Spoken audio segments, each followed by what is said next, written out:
Hello friends, welcome to गणित wings. आज की वीडियो में हम ब्याज के बारे में बात करेंगे। इंटरेस्ट क्या होता है, गांव का ब्याज और बैंक का ब्याज, दोनों तरीके से हम ब्याज को जानेंगे। अभी सबसे पहले बात करते हैं हम ब्याज होता क्या है। जब हम किसी को कुछ पैसे उधार देते हैं तो बदले में वो कुछ और पैसे उसमें ऐड करके हमें देता है, तो वो जो ऐड पैसे हैं वो ब्याज कहलाता है। अब मान लीजिए कि हम ब्याज का बेसिक समझते हैं। 100 रुपये हम किसी व्यक्ति को मान लीजिए महीने की 1 तारीख को देते हैं और उससे कहते हैं कि 3% ब्याज लगेगा। कितना? 3%। तो इसका मतलब है वो 3 रुपये और ऐड करके हमें देगा। एक महीना जब खत्म हो जाएगा, 1 तारीख से 30 तारीख खत्म होगी, अगले 1 तारीख आएगी तो वो हमें 103 रुपये वापस कर देगा। मान लीजिए हमने 100 रुपये दिए और उसमें 5% ब्याज लगा है, तो वो इस पर हमें 5 रुपये देगा, इस पर हमें वो 105 रुपये वापस करके देगा। 5% का 5 रुपये ब्याज होगा। तो गांव में बोलते हैं 3 रुपये सैकड़ा, 5 रुपये सैकड़ा। मान लीजिए 10 रुपये सैकड़ा कोई देता है 10% में, तो ये 10% में देता है, उसी को बोलते हैं 10 रुपये सैकड़ा। तो 100 रुपये पर 10 रुपये वो हमें देगा। तो जब वापस करेगा तो हमें 110 रुपये वापस करेगा। इसी तरीके से अगर कोई कह देता है कि हमने आपको 1000 रुपये दिए और 1000 रुपये पर उसने लगाया अपने ऊपर मान लीजिए 3% का ब्याज, तो हमें ये देखना है कि 1000 पर 3% का ब्याज लगाया है, तो यहाँ हमें देखना है 100 को अलग कर लेना है। और 3%, 100 का 3% कितना था? 3 रुपये। तो ये 3 रुपये आ गया। 100 का 3% 3 रुपये। और एक जीरो यहाँ पर लगा हुआ है एक्स्ट्रा, तो एक जीरो और लगा दे, यानी 30 रुपये हमें वो दे देगा। 1000 पर 3% का ब्याज यानी 30 रुपये हमें दे देगा।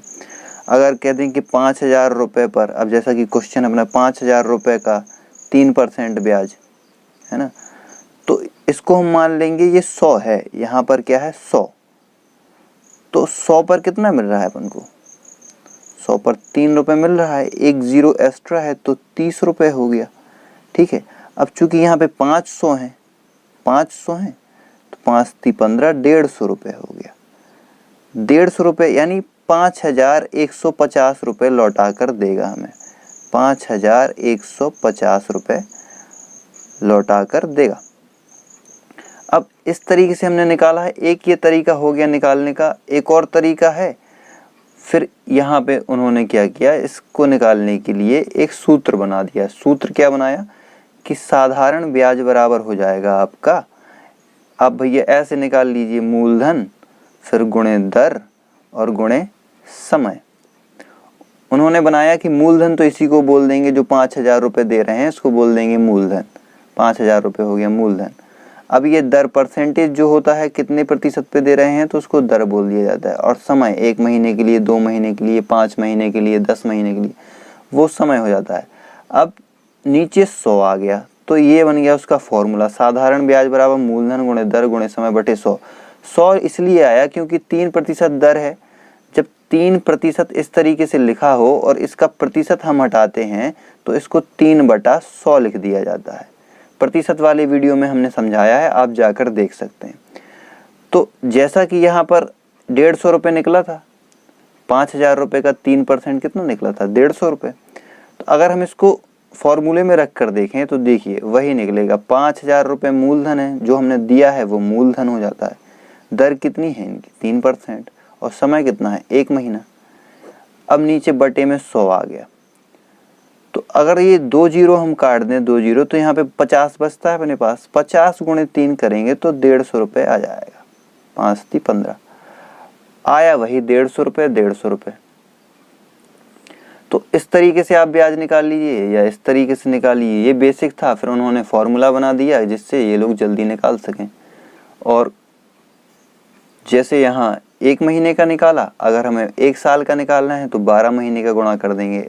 5000 गुणे 3% की दर से 12 महीना, इसका गुणा कर देंगे। मान लीजिए 2 साल का निकालना है, 2 साल का, तो 24 महीने का गुणा कर देंगे।